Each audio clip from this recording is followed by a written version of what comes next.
কেন তারা পত্রিকার মালিক হতে চান, কেন তারা রেডিও টেলিভিশনের মালিক হতে চান, এইটা কিন্তু খুঁজে বের করতে হবে। আপনারা জানেন যে এখন মাটির ব্যবসায়ী একজন আছেন, তিনি অনেক কৃতিত্ব দেখিয়েছেন, ভালো করেছেন।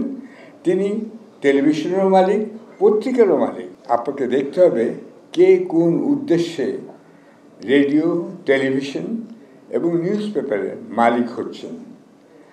আমার জানা মতে এখন ব্যক্তিগত মালিকানা যেটা ছিলেন প্রয়াত মানিক মিয়া বা তোফাজ্জল হোসেন মিয়া, তিনি তার পত্রিকার মালিক ছিলেন।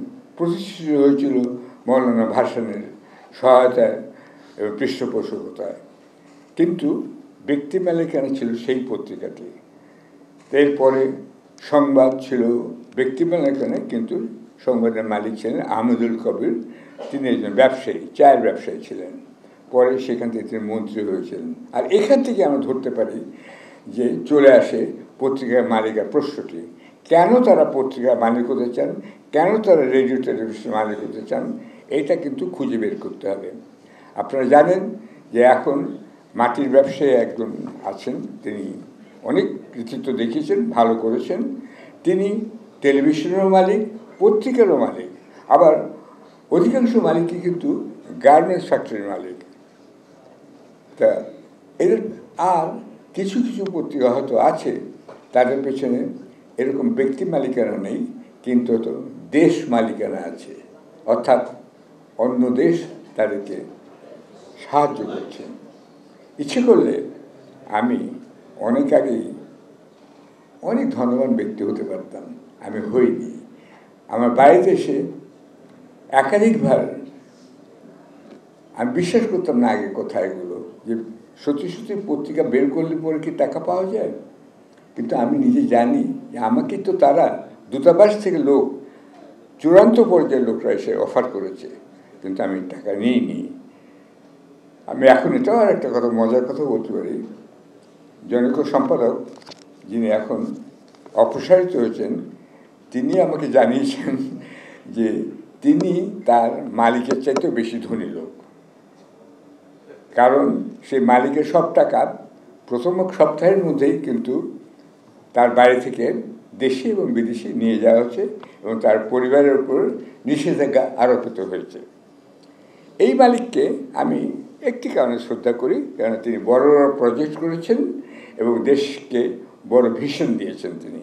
এই জন্য তাকে কিন্তু আমি পছন্দ করি।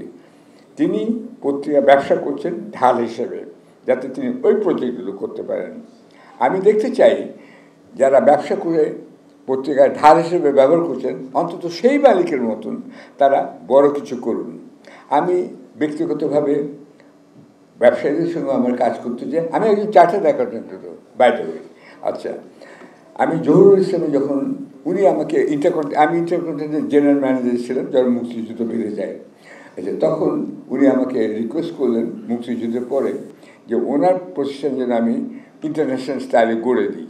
তো আমি গিয়েছিলাম তার সঙ্গে যোগ দিতে, একটি শর্তে, যে আপনি ব্যবসা করছেন টাকার জন্য, কিন্তু আমি জয়েন করবো আপনার সঙ্গে অন্য কারণে। আপনি দেশে হাসপাতাল বানাবেন, আপনার নিজে কী করছেন, টাকা দিয়ে কী করবেন। তিনি কিশোরগঞ্জে একটা হাসপাতাল বানিয়ে গেছেন, জহুরুল ইসলাম, আর এখানে ভিকারুননিসা স্কুলের পাশে মনোহর হাসপাতাল তার। আচ্ছা, তা এখন এই যে ভদ্রলোকটি এখানে আছেন, তাকে কিন্তু বের করতে হবে। এরা পত্রিকা কেন বের করে? এরা যদি পত্রিকা বের করে, টেলিভিশন করে, টাকা পয়সা করার জন্য, নিছক টাকারই জন্য, ব্যবসার জন্য, ঢাল হিসেবে সরকারের বিরুদ্ধে প্রোটেস্ট করার জন্য এবং অন্য সাংবাদিকদের বিরুদ্ধে নিজেদের প্রোটেস্ট করার জন্য, ধরুন দুটি সংবাদপত্র আছে, তাদের বিরুদ্ধে প্রোটেস্ট করার জন্য আবার আরও 3টি সংবাদপত্র বের করতে হবে, এরকমও আছে। তাই নিজেদের মধ্যে কিন্তু রেসে এসেছে। আর এখান থেকে কিন্তু পত্রিকায় যারা কাজ করেন তাদের একটি তাদের সম্পর্কে খুবই লজ্জাকর, একটি লজ্জাস্কর বলছি না, এখানে অনেকে লজ্জাস্কর বলে ভুল লেগে থাকে, লজ্জাকর জিনিসটা প্রয়োগ করা হয়। অর্থাৎ সাংবাদিকরা লয়াকার ল, এই তো আমি উচ্চারণ করলাম না পুরোটা, আপনারা বুঝতেই পারছেন আমি কি বলছি।